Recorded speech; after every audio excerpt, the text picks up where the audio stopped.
ನಮಸ್ಕಾರ ಸ್ನೇಹಿತರೆ. ಸಮಸ್ತ ನಾಡಿನ ಸಹೋದರ ಸಹೋದರಿಯರಿಗೆ ರಕ್ಷಾಬಂಧನದ ಹಾರ್ದಿಕ ಶುಭಾಶಯಗಳು. ಸ್ನೇಹಿತರೆ, ಶ್ರಾವಣ ಮಾಸ ಬಂತು ಅಂದರೆ ಹಬ್ಬಗಳ ಸುರಿಮಳೆ ಅಂತಲೇ ಹೇಳ್ಬೋದು. ಸಾಲು ಸಾಲು ಹಬ್ಬಗಳು ಒಂದರಿಂದ ಒಂದು ಬರ್ತಾನೆ ಇರ್ತವೆ. ಅದರಲ್ಲೂ ಒಂದಷ್ಟು ಸಂತಸ ಸಡಗರ ತರುವಂಥ ಹಬ್ಬಗಳಲ್ಲಿ ರಕ್ಷಾಬಂಧನ ಹಬ್ಬ ಕೂಡ ಒಂದು. ಯಾಕೆ ಅಂದರೆ ಸಹೋದರಿಯರು ತನ್ನ ಸಹೋದರರಿಗೆ ಈ ರಕ್ಷಾಬಂಧನವನ್ನು ಕಟ್ಟಿ ಒಂದಷ್ಟು ಉಡುಗೊರೆಗಳನ್ನ ಬಯಸ್ತಾರೆ. ಹಾಗಾಗಿ ಈ ಹಬ್ಬ ಬಹಳ ವಿಶೇಷ ಹಾಗೂ ಮಹತ್ವವನ್ನು ಪಡೆದಿರುವಂಥದ್ದು. ಈ ವರ್ಷ ಶ್ರಾವಣ ಮಾಸದ ಶುಕ್ಲ ಪಕ್ಷದ ಹುಣ್ಣಿಮೆಯ ತಿಥಿಯಂದು ದೇಶಾದ್ಯಂತ ಈ ರಕ್ಷಾಬಂಧನ ಹಬ್ಬವನ್ನು ಆಚರಣೆ ಮಾಡಲಾಗ್ತದೆ. ರಕ್ಷಾಬಂಧನ ಈ ಹಬ್ಬವು ಸಹೋದರ ಮತ್ತು ಸಹೋದರಿಯರ ನಡುವಿನ ಪರಸ್ಪರ ಪ್ರೀತಿ ಪ್ರೇಮ ವಾತ್ಸಲ್ಯಕ್ಕೆ ಸಮರ್ಪಿತವಾಗಿರುವಂಥ ಹಬ್ಬವೇ ರಕ್ಷಾಬಂಧನ ಹಬ್ಬ. ರಕ್ಷಾಬಂಧನದ ಈ ದಿನದಂದು ಸಹೋದರಿಯರು ತನ್ನ ಸಹೋದರರ ಬಲಗೈ ಮಣಿಕಟ್ಟಿನ ಮೇಲೆ ರಕ್ಷೆಗಳನ್ನು ಅಂದರೆ ರಾಖಿಗಳನ್ನು ಕಟ್ಟಿ ಅವರ ಜೀವನದಲ್ಲಿ ಸುಖ ಶಾಂತಿ ಸಂತೋಷ ಸಮೃದ್ಧಿ ಇರಲಿ ಎಂದು ಬಯಸುತ್ತಾರೆ. ಅದರ ಪ್ರತೀಕವಾಗಿ ಸಹೋದರರು ತನ್ನ ಸಹೋದರಿಯರಿಗೆ ಉಡುಗೊರೆಯನ್ನು ಕೊಟ್ಟು ಅವರನ್ನು ಸಂತೃಪ್ತಿಗೊಳಿಸಿ ಜೊತೆಗೆ ಸಹೋದರಿಯನ್ನು ಶಾಶ್ವತವಾಗಿ ರಕ್ಷಿಸುವ ಭರವಸೆಯನ್ನು ನೀಡುವುದರ ಮೂಲ ಉದ್ದೇಶವೇ ರಕ್ಷಾಬಂಧನದ ಹಬ್ಬದ ಆಚರಣೆ. ಇಂತಹ ಆಚರಣೆಗಳಿಂದ ಸಹೋದರ ಸಹೋದರಿಯರ ಬಾಂಧವ್ಯ ಮತ್ತಷ್ಟು ಗಟ್ಟಿಗೊಳ್ಳುತ್ತದೆ ಎಂಬುದು ನಮ್ಮ ಹಿರಿಯರ ಆಶಯವಾಗಿತ್ತು. ಸ್ನೇಹಿತರೆ, ಈ ವರ್ಷ ರಕ್ಷಾಬಂಧನ ಆಗಸ್ಟ್ 19ನೇ ತಾರೀಕು ಸೋಮವಾರ ರಾಜ್ಯಾದ್ಯಂತ ಆಚರಣೆ ಮಾಡಲಾಗುತ್ತಿದೆ. ನಾನು ಈ ವಿಡಿಯೋ ಮುಖಾಂತರ ರಕ್ಷಾಬಂಧನದ ಪುರಾಣಗಳ ಪ್ರಕಾರ ರಕ್ಷಾಬಂಧನದ ಇತಿಹಾಸ, ಅದರ ಮಹತ್ವ ಹಾಗೂ ಭದ್ರಕಾಲದಲ್ಲಿ ರಕ್ಷಾಬಂಧನವನ್ನು ಆಚರಿಸ್ಬೋದಾ ಇಲ್ಲ ಆಚರಿಸಬಾರ್ದಾ, ಅದರಿಂದ ಏನು ತೊಂದರೆಗಳಾಗುತ್ತೆ ಎಲ್ಲ ಮಾಹಿತಿಗಳನ್ನು ಕೂಡ ನಾನು ಈ ವಿಡಿಯೋದಲ್ಲಿ ಕೊಡ್ತಾ ಹೋಗ್ತೀನಿ. ದಯವಿಟ್ಟು ಯಾರು ಕೂಡ ವಿಡಿಯೋನ ಸ್ಕಿಪ್ ಮಾಡ್ದಿರಾ ಕೊನೆವರೆಗೂ ನೋಡಿ. ಸ್ನೇಹಿತರೆ, ಶ್ರೀಕೃಷ್ಣ ಪರಮಾತ್ಮನಿಗೂ ದ್ರೌಪದಿಗೂ ಹಾಗೂ ಈ ಒಂದು ರಕ್ಷಾಬಂಧನಕ್ಕೂ ಅವಿನಾಭಾವ ಸಂಬಂಧವಿದೆ. ಅದನ್ನು ಪುರಾಣಗಳ ಪ್ರಕಾರ ತಿಳಿತಾ ಹೋದರೆ ಇಂದ್ರಪ್ರಸ್ಥದಲ್ಲಿ ಯುಧಿಷ್ಠರನು ಯಾಗವನ್ನು ನಡೆಸ್ತಾ ಇರ್ತಾನೆ. ಅಲ್ಲಿದ್ದ ಶಿಶುಪಾಲ ಭಗವಂತ ಶ್ರೀಕೃಷ್ಣ ಪರಮಾತ್ಮನನ್ನು ಅವಮಾನಗೊಳಿಸ್ತಾನೆ. ಶಿಶುಪಾಲನ 99 ತಪ್ಪುಗಳನ್ನು ಕ್ಷಮಿಸಿದಂಥ ಶ್ರೀಕೃಷ್ಣ ಪರಮಾತ್ಮ ಅವನ 100ನೇ ತಪ್ಪಿಗೆ ತನ್ನ ಸುದರ್ಶನ ಚಕ್ರದಿಂದ ಶಿಶುಪಾಲನ ಶಿರಶ್ಛೇದನವನ್ನು ಮಾಡ್ತಾನೆ. ಶಿಶುಪಾಲನ ವಧೆಯ ನಂತರ ಸುದರ್ಶನ ಚಕ್ರ ಹಿಂತಿರುಗುವಾಗ ಶ್ರೀಕೃಷ್ಣನ ಮುಂಗೈ ಮಣಿಕಟ್ಟಿಗೆ ತಗುಲಿ ರಕ್ತ ಸುರಿಯಲಾರಂಭಿಸುತ್ತದೆ.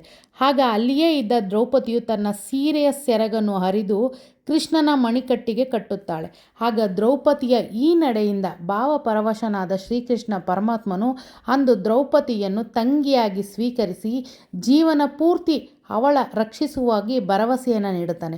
ಮುಂದೆ ಕೌರವರು ದ್ರೌಪದಿಯ ವಸ್ತ್ರ ಅಪಹರಣ ಮಾಡಲು ಯತ್ನಿಸಿದಾಗ ಶ್ರೀಕೃಷ್ಣ ಪರಮಾತ್ಮನು ದ್ರೌಪದಿಗೆ ಸೀರೆಯನ್ನು ಕರುಣಿಸುವ ಮೂಲಕ ಆಕೆಯ ಮಾನವನ್ನು ಕಾಪಾಡುತ್ತಾನೆ.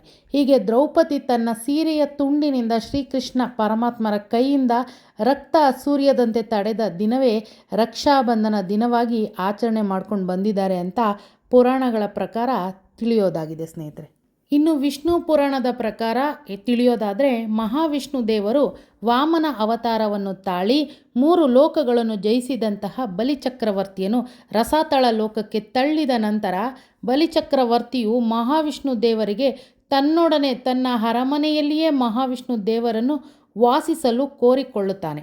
ಮಹಾವಿಷ್ಣು ಇದಕ್ಕೆ ಸಮ್ಮತಿಸಿ ಬಲಿಯ ಜೊತೆ ರಸಾತಳ ಲೋಕದಲ್ಲಿ ಇದ್ದು ಬಿಡುತ್ತಾರೆ. ಇದರಿಂದ ಚಿಂತಾಜನಕಗೊಂಡ ಮಹಾಲಕ್ಷ್ಮೀ ದೇವಿಯು ಮಹಾವಿಷ್ಣುವನ್ನು ಹುಡುಕಿಕೊಂಡು ರಸಾತಳ ಲೋಕಕ್ಕೆ ಆಗಮಿಸುತ್ತಾಳೆ. ಆಗ ಆ ಲೋಕದಲ್ಲಿ ಬಲಿಯ ಕೈಗೆ ರಕ್ಷಾಬಂಧನವನ್ನು ಕಟ್ಟಿ ಆತನನ್ನು ಸಹೋದರನೆಂದು ಸ್ವೀಕರಿಸುತ್ತಾಳೆ. ಆಗ ಮಹಾಲಕ್ಷ್ಮಿಯ ಪ್ರೀತಿ ವಾತ್ಸಲ್ಯಕ್ಕೆ ಮನಸೋತು ಬಲಿರಾಜನು ಆಕೆಯನ್ನು ತಂಗಿಯೆಂದು ಸ್ವೀಕರಿಸಿ ನಿನಗೆ ಏನು ವರಬೇಕೆಂದು ಕೇಳಿದಾಗ ತನ್ನ ಪತಿ ಮಹಾವಿಷ್ಣುವನ್ನು ತನ್ನೊಂದಿಗೆ ಕಳಿಸಿಕೊಡು ಎಂದಾಗ ಬಲಿರಾಜ ಅದಕ್ಕೆ ಒಪ್ಪಿ ಮಹಾವಿಷ್ಣುವನ್ನು ಲಕ್ಷ್ಮಿಯೊಂದಿಗೆ ವೈಕುಂಠಕ್ಕೆ ಕಳುಹಿಸಿಕೊಡುತ್ತಾನೆ. ಪುರಾಣದ ಪ್ರಕಾರ ಈ ಘಟನೆ ನಡೆದ ದಿನವೂ ಕೂಡ ಶ್ರಾವಣ ಮಾಸದ ಶುಕ್ಲ ಪಕ್ಷದ ಹುಣ್ಣಿಮೆಯ ದಿನ. ಹಾಗಾಗಿ ಅಂದಿನಿಂದ ಈ ದಿನವನ್ನು ರಕ್ಷಾಬಂಧನ ಹಬ್ಬವಾಗಿ ಆಚರಣೆ ಮಾಡ್ಕೊಂಡು ಬರ್ತಾ ಇದ್ದಾರೆ ಅಂತ ವಿಷ್ಣು ಪುರಾಣದ ಪ್ರಕಾರ ತಿಳಿಬಹುದು. ಸ್ನೇಹಿತರೆ, ಈ ರೀತಿಯಾಗಿ ರಕ್ಷಾಬಂಧನ ಹಬ್ಬಕ್ಕೆ ಸಾಕಷ್ಟು ಪೌರಾಣಿಕ ಕಥೆಗಳು ನಮಗೆ ಲಭಿಸಿದೆ ಅಂತಲೇ ಹೇಳ್ಬೋದು. ಇನ್ನು ಯಾವ ಸಮಯದಲ್ಲಿ ನಾವು ರಕ್ಷಾಬಂಧನವನ್ನು ಕಟ್ಟಬೇಕು ಅಂತ ತಿಳಿಯೋದಾದರೆ ಈ ಬಾರಿ ರಕ್ಷಾಬಂಧನಕ್ಕೆ ಭದ್ರಕಾಲವಿರೋದ್ರಿಂದ ಆ ಸಂದರ್ಭದಲ್ಲಿ ನಾವು ಭದ್ರಕಾಲದಲ್ಲಿ ರಾಖಿಯನ್ನು ಕಟ್ಟಬಾರದು. ಆ ದಿನ ಅಂದರೆ ಆಗಸ್ಟ್ 19 ಸೋಮವಾರ ಬೆಳಗ್ಗೆ 5:53ರಿಂದ ಮಧ್ಯಾಹ್ನ 1:30ರವರೆಗೂ ಭದ್ರಕಾಲವಿರುತ್ತದೆ. ಈ ಸಮಯದಲ್ಲಿ ರಕ್ಷಾಬಂಧನ ಕಟ್ಟಬಾರದು ಎಂದು ಉಲ್ಲೇಖಗಳಿವೆ.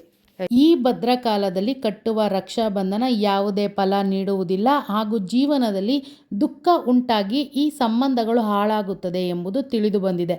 ಹಾಗಾಗಿ ಮಧ್ಯಾಹ್ನ 1:33ರಿಂದ 4:25ರವರೆಗೆ ರಕ್ಷಾಬಂಧನ ಆಚರಿಸಬಹುದು.